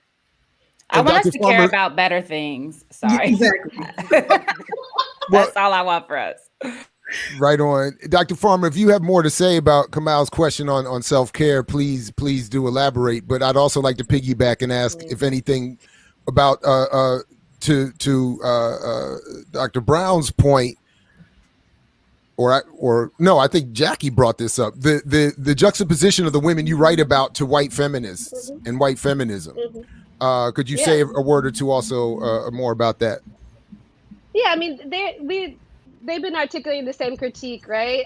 That Jackie just said. It's that, white feminism is not going to save us. White feminism is not anything that is really productive to us. And they wouldn't even call themselves feminists. They wouldn't be near the term queen mother. More didn't want nothing to do with it, right? I mean, and the idea here is that it's connoting, like you said, a set of class politics, a set of ideas about how women should function in society that just don't apply, and Black women don't really want, and is not conducive to the struggle and the kinds of liberation that we're trying to move forward and see. So, I mean, this idea that Black women should be curtailed into any kind of roles or should be protected in these kinds of ways is a white feminist and kind of put on a pedestal understanding that Black women have been, fighting for years, and just truthfully just doesn't even represent us, right? And the idea that we should be aspiring towards that, or kind of being put behind there and not, on the front lines, is antithetical to what everybody in the liberation struggle is saying, right? The women that I write about are saying, don't put me on a pedestal, right? Make sure that I'm involved when we're thinking strategy, when we're thinking ideology, but also when we pick up the guns and ride, right? Period. And so why wouldn't they want to be front and center in an abolitionist movement? That's, the place where they think they belong, right? And where we do belong. Yeah. Mm-hmm. Go back, everybody, and rewind that part. Yeah, and I think there's this general misunderstanding of what feminism was. And I took a lot of heat for many years when I told people, look, I am not a feminist, because my mother, my grandmama, my aunties, but they never had the struggles of white women. They weren't fighting to be able to get a bank account. They weren't fighting so they could get a job. They weren't fighting because they always had to work. Our women had never had the same kinds of struggles that white women who were fighting for equality in society, which really they were fighting for to share power with white men. Our mothers and grandmamas and aunties, they never had that struggle. So when white feminists come up with this intersectional feminism kind of thing, I'm looking at that real side-eyed because I'm like, who you being intersectional with? Because you have never been on the side of fighting for real freedom for Black women to even be equal with you. So when I just saw that in the comment, somebody saying, well, intersectional feminism isn't the same as womanism. Hell no, because I never knew my grandmother not working. I never knew my mama and aunties not working. They always had to have a job. So the same women who were fighting for feminism, who were white, for equality for white women, they never came and fought for the rights of my mama, my grandmama, my aunties, and that kind of stuff. So that intersectional white feminism stuff, that shit goes out the window for me. And okay, I just want to add something to that though, because as a person who does identify as a feminist, not as a white feminist, not as a bourgeois feminist, but as a Pan-African feminist, one, I don't think white women have a monopoly on the term feminism, and I fully recognize Dr. Farmer's point about the women who would not have identified as feminists because of a number of different things, because of time, because of other things, but also I also want to say though that it wasn't white women that came up with intersectionalism, and even in that the notion of intersectionalism has been incorrectly deployed in the way that people understand it now, because and I think even Kimberly Crenshaw would argue this, because for her it was a way of observing what was happening in the courtroom, where she was understanding the ways in which women were experiencing the courtroom in a particular way, also the ways in which Black women were experiencing the courtroom in a particular way, and then the ways in which poor Black women were experiencing the courtroom in a particular way. And so this idea that one can be intersectional is bullshit, because you can't be intersectional. It's about the ways that particular identities is not even the right word, but about the ways that that society and the words are not coming to me, but it's about the ways in which society understands those different things and how they intersect to create new or overlapping experiences. But I also think that there is, while I think that is as a Pan-Africanist, first and foremost, as a person who recognizes herself in the world as a Black woman, I also think, just like it was necessary to have this conversation today about the ways that Black women, African women, have influenced Malcolm, I do think, though, that we have to be intentional about foregrounding the differences in our experiences, the things that still need to be overcome. And so for me, that's what identifying as a Pan-African feminist does. It's about continuing to not allow a particular way of being to be pushed to the back. And so I just want to throw that in there as a person who doesn't disidentify with the term feminist in the same way that a lot of other people do, but doesn't identify with feminists in a lot of the mainstream ways that we understand feminism. Yeah, I absolutely unite with that. Yep. Well, that was right I think they've been trying to shut up. I got to shut up. But how dope is it? Again, I'm just very grateful, and I know those watching have to be as well. That people can wake up and get this in the morning show, right? And even as it's somewhat being put together on the fly, as other things, have to be put together on the fly. So I really appreciate all of you for doing this and extending this conversation. I think that, RemiX, Black Power Media. This is why we do what we do. So thank you all very much, Dr. Farmer, Dr. Brown, CBS. We really appreciate you all very much for leading this discussion. Yes, dope. And I got another new book. I knew I was gonna get called out for the ways in which I just had to. I rolled my eyes at myself when I said it, but I'm just gonna. Hey, everybody drink.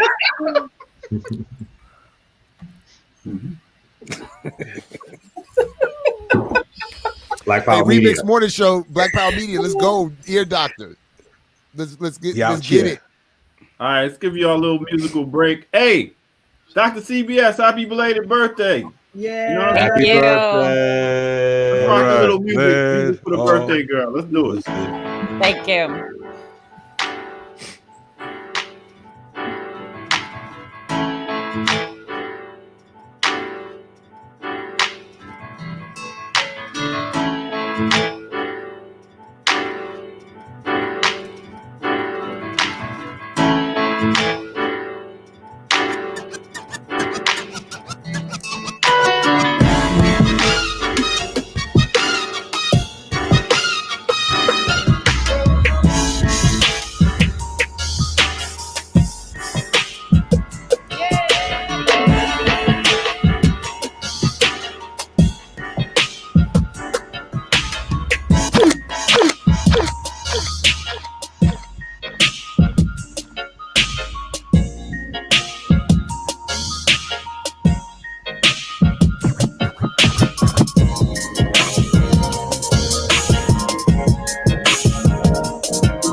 Once again, y'all are tuned into the Remix Morning Show. I go by the name of the Ear Doctor. If you know a dope producer that got some dope beats and want to get a little shine, please make sure y'all send it to eardoctormusic1@gmail.com.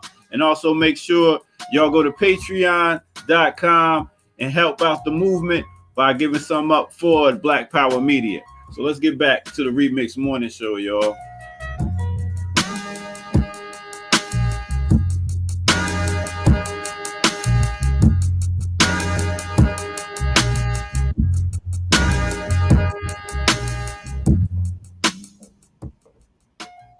Yeah. Solid show, indeed. Man. Yes, indeed. Well done, sir. What's up, good people? What up, man. What up? We chilling, man. You know what I'm saying? So now the Lukemans had to drop. Okay. Yeah, it's only the brothers now. That's right. Brothers gonna work it out. We went from feminism to all male cast. What's going on here, man? We live in our contradictions. No doubt. Welcome to the remix. I'm very excited. And I know all will have to be very excited because we just got word we can announce something very brand new coming up here at Black Power Media. And I'm hoping we need a drum roll. We need a drum roll. All right. All those buttons over there. That's it. That's what I was going to say. Can we get one of those sounds that you can give us next time? Can you give us one of those sounds you give us when we don't want them? This Sunday, May 23rd. All right. On the Black Power Media channel at 11 a.m. Eastern Standard Time, we will have part 1 of a series titled Black Liberation Army Soldiers Stories, where we will have Daruba bin Wahad, Sekou Odinga, and Blood McCreary, all live and direct for a special BPM members only roundtable discussion. So we're going to invite members only to the channel first. Then we'll slowly release it. We'll shortly release it to those who are patrons through Patreon. They'll get it, I think, right the very next day. and then the rest of everybody else will make it public sometime after that. But so we want to encourage folks, if you have any means, by any means possible, if you can click that join button, become a member of Black Power Media, help us expand, help us become more of what we're trying to do here. You can join us live for this first of this series, and I think I'm an incredibly important series. So shout out to Kamal, Kalanji, Ear Doctor, and Black Power Media for all working to put this together. Shout out to Daruba and Brother Kenyatta as well for helping put this together, and of course Sister May, who I've not shouted out directly myself today.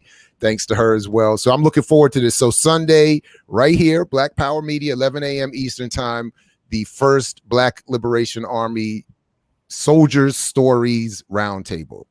Listen, for those of you who don't know, you know what I'm saying? We've been bringing y'all some historical content this week.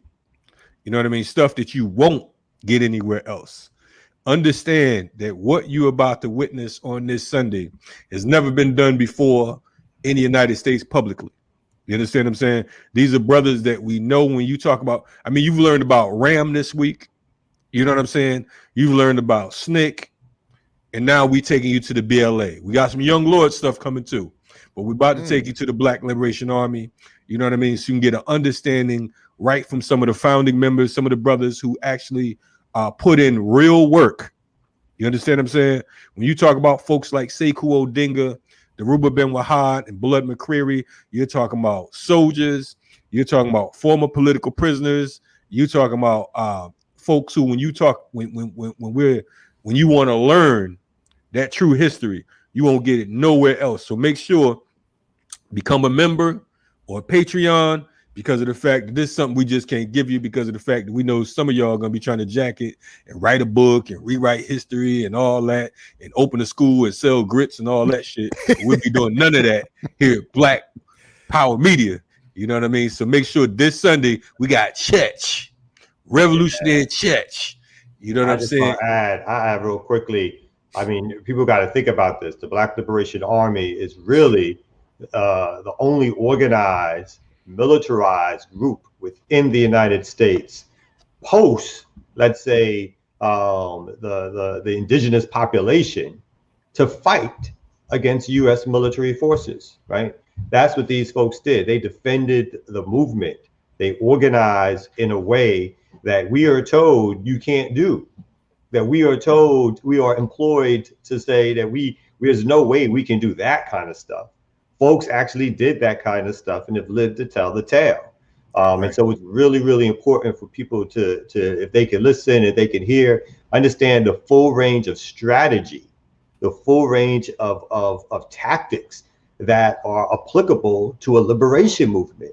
And it's not just about marching, it's not just about voting, but folks who did all of that stuff that we think about when you read about the Vietnamese War, you read about the Mau Mau.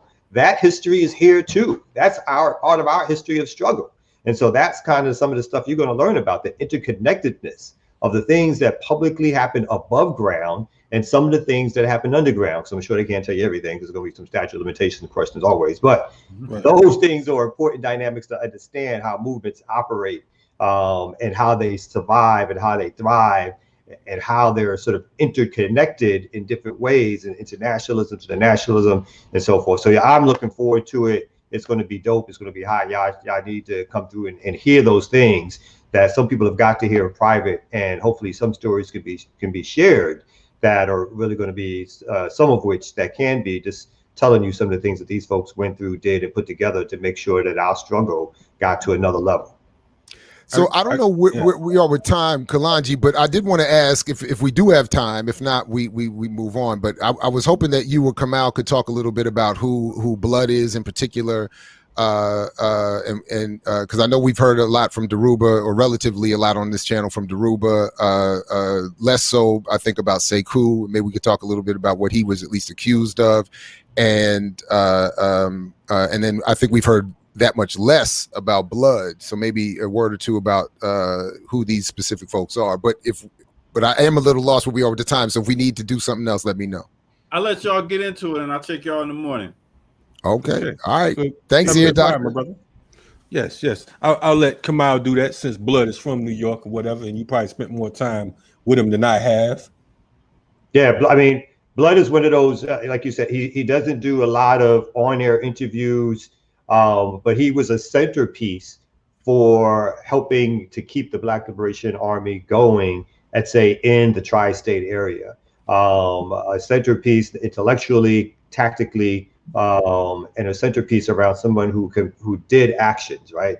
And Blood has had his missteps, let's say, over time, but he is somebody who doesn't, you said, get celebrated or talked about, because in some ways, luckily, he did not do as many years and or decades as some of his comrades did. So if you are a member of the Panther Party, if you were a member of the BLA, you know the history, the story of Blood McCurry, and that's going to be something really interesting to hear, and to hear him give sort of like his dynamics of what he saw and what he did, again, relatively speaking, and what he's gone through even post that life, as somebody as part of the BLA and BPP.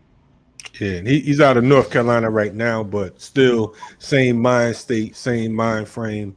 You know what I mean? That's what we love about the brothers and sisters from the BLA, because of the fact that they haven't wavered.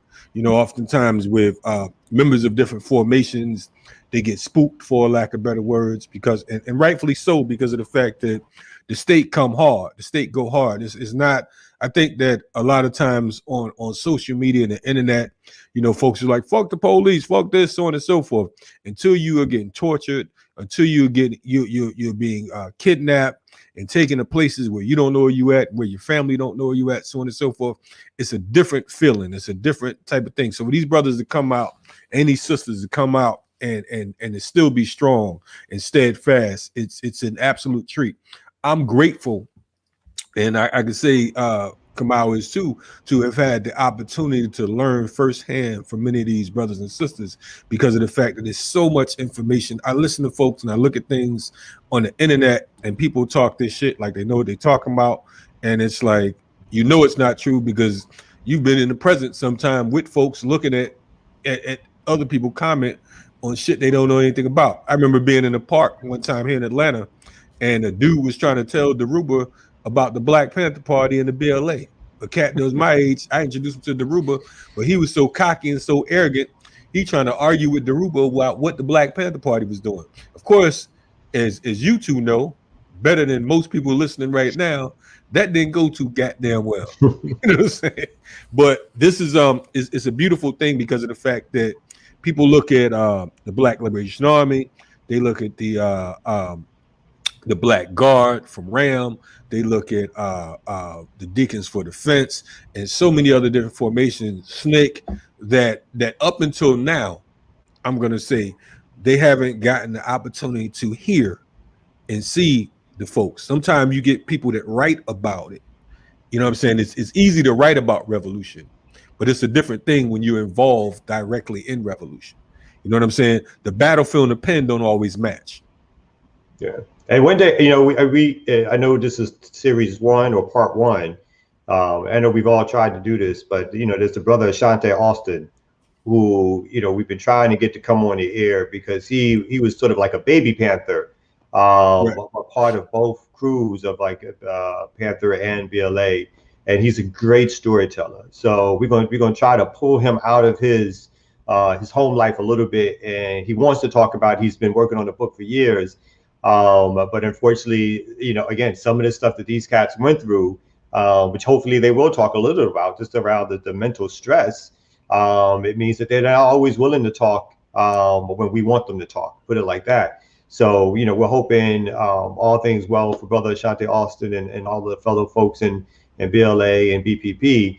And I think tomorrow we're going to have another announcement too, around helping to do some support work around these sisters and brothers. So stay tuned for that also. That's going to be coming up, because these are the heroes and legends of our movement. These are the people with all their flaws, with all the things that they can do wrong, that we all can do wrong. These are the folks who took it to a certain level that you know, still has not been matched today, in my estimation, in my opinion. So these ain't talkers, these are doers. And again, these are folks that we need to hear more about figure out and find out and talk about the mistakes they made, but also celebrate the glorious work that they participated in and how they moved the struggle forward for us, and how we need to continue to move that struggle forward, but also how we need to support them and listen and hear their stories. You make a lot of good points. Sorry, go ahead, Kalanja. No. I was just going to say to what Kamal was saying, Patreons, we have a goal. We're looking to get 200 Patreons. We're at about 190 right now. Our goal is to get 200 Patreons by the end of the month. Like we just said, man, I mean, on Black Power Media, you got members of the Black Panther Party, you got the Black Liberation Army, we had Felipe Luciano on Renegade Culture from the Last Poets. We've had members of SNCC, Mukasa Dada. We had Ram. I mean, it's an awesome show. You're getting political education in real time, straight from the horse's mouth, not just our commentary, not just us telling you what we think or our analysis or any of that type shit. You're getting it straight from the people who lived and did it. You know what I mean? Comrades of Malcolm, so on and so forth. And we have so much that we want to bring to the table. But again, all of these different journalists and podcasters and all of that on this particular network, it takes a lot to bring us all together. You know what I mean? It takes a lot it's a lot of energy, it's a lot of resources, all these beautiful graphics, all the things you see. We're not corporate sponsored. We'll never be corporate sponsored. You know what I mean? So it has to be people's thing. I've been hearing for years, for decades, we need our own media channel. We need our own media outlet. I remember seeing Dr. Clark talking about we need our own toilet paper. We're in an age where we have all of that.